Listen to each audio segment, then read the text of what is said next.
Breaking చూస్తున్నాం. ఆదిలాబాద్ జిల్లా ఇచ్చోడ మండలం కేశవపట్నంలో ఉద్రిక్తత చోటు చేసుకుంది. మొక్కలు నాటేందుకు వెళ్లిన అటవీ శాఖ సిబ్బంది పోలీసులపై పోడు రైతులు దాడి చేశారు.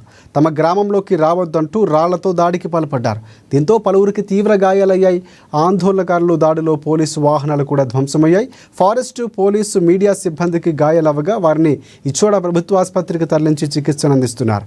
గాయపడిన వారిలో 5గురికి తీవ్ర గాయాలు కావడంతో వారిని మెరుగైన చికిత్స నిమిత్తం రిమ్స్కు తరలించారు.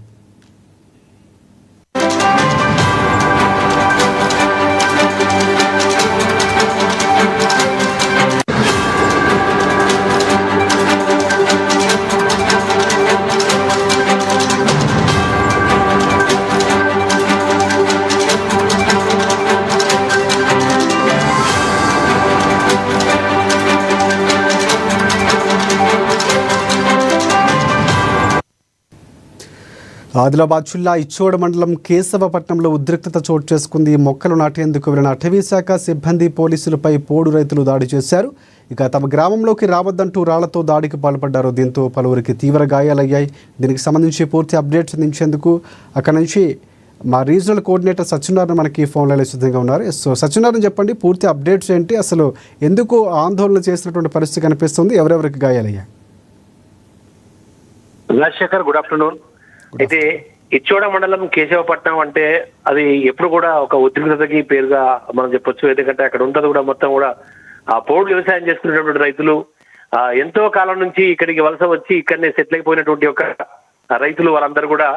అయితే ఎప్పుడైనా అక్కడ ఉన్నటువంటి ఒక భూములపై ఈ అటవీ శాఖ అధికారులు వెళ్ళినా, ఇంకా ఎవరు వెళ్ళినా కూడా దాడి జరగడం అనేటటువంటిది సాధారణంగా విషయం. దాదాపుగా ఇవాళ కూడా మరి ప్రభుత్వ ఆదేశాల ప్రకారం అక్కడ ఉన్నటువంటి ఏవైతే కవ్వాల్ రిజర్వ్ పరిధిలో దాదాపు 71, 72 కంపార్ట్మెంట్స్ లో మొక్కలైతే నాటాలని చెప్పేసి ఒక ఆదేశాల మేరకు, అటవీ శాఖ అధికారుల ఆదేశాల మేరకు ఇక్కడ అటవీ అధికారులు అయితే అక్కడికి వెళ్ళిన సందర్భం అయితే ఉంది. అక్కడ ఇటు వ్యవసాయం చేసుకున్నటువంటి, అంటే ఆ పోడు రైతులు వ్యవసాయం చేసుకున్నటువంటి ఒక క్షేత్రంలో వీళ్ళు మొక్కలు నాటుతుండగా దాదాపుగా 400 నుంచి 500 మంది వరకు రైతులు ఒక్కసారిగా అక్కడికి రావడం, వాళ్ళందరి చేతిలో కూడా ప్రత్యక్ష సాక్షులు ఎవరైతే గాయపడ్డున్నారో, గాయపడ్డ వాళ్ళు చెప్తున్నారు వాళ్ళ యొక్క చేతిలో కర్రలు, రాళ్ళు, అలాగే కారం పొడి కూడా ఉన్నట్టుగా చెప్తున్నారు. వాళ్ళందరూ ఒక్కసారిగా దాడికి ప్రయత్నించారు. దీంతో అక్కడ ఉన్నటువంటి రాళ్ల దాడిలో, కర్రల దాడిలో కొంతమందికి గాయాలయ్యాయి. తీవ్రంగా కొంతమంది గాయపడినటువంటి వాళ్ళని ఆదిలాబాద్ లోని రిమ్స్ ఆసుపత్రికి అయితే తరలించారు. రిమ్స్ ఆసుపత్రిలో తలకు బలంగా గాయం తగినటువంటి ఒక, అంటే ఇటు అటవీ అధికారుల యొక్క బందోబస్తు కోసం పోలీసులు, అంటే ప్రధానంగా ఇటు అటవీ అధికారులతో పాటు పోలీసులపై కూడా వాళ్ళు దాడి చేశారు. ఈ పోలీసులలో ఒక అతనికి తలకు గాయం కావడంతో రిమ్స్ ఆసుపత్రికి తరలించారు. అతను చెప్తున్న ప్రకారంగా దాదాపు 400 నుంచి 500 మంది వరకు పోడు రైతులు ఒక్కసారిగా పైకి పరిగెత్తుకొచ్చినట్టుగా, రాళ్లతో, కర్రలతో దాడి చేసినట్టుగా చెప్తున్నారు. అలాగే వచ్చినటువంటి వాళ్ళందరికీ కూడా, అంటే ప్రధానంగా 3గురికి గాయాలైనట్టుగా రిమ్స్ డైరెక్టర్ చెప్తున్నారు. అందులో వాళ్ళకి అంటే స్వల్ప గాయాలని చెప్తున్నారు. వాళ్ళ 3గురి పరిస్థితి కూడా సాధారణంగా ఉన్నట్టుగా రిమ్స్ డైరెక్టర్ చెప్తున్నారు.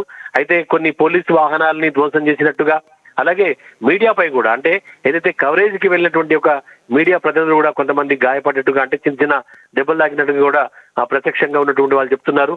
అయితే అక్కడ దాదాపుగా వాళ్ళు ఎంతో కాలంగా అక్కడి భూముల్ని సాగు చేసుకుంటున్నారు, పోడు భూముల్ని, పోడు రైతులుగా ఉన్నారు.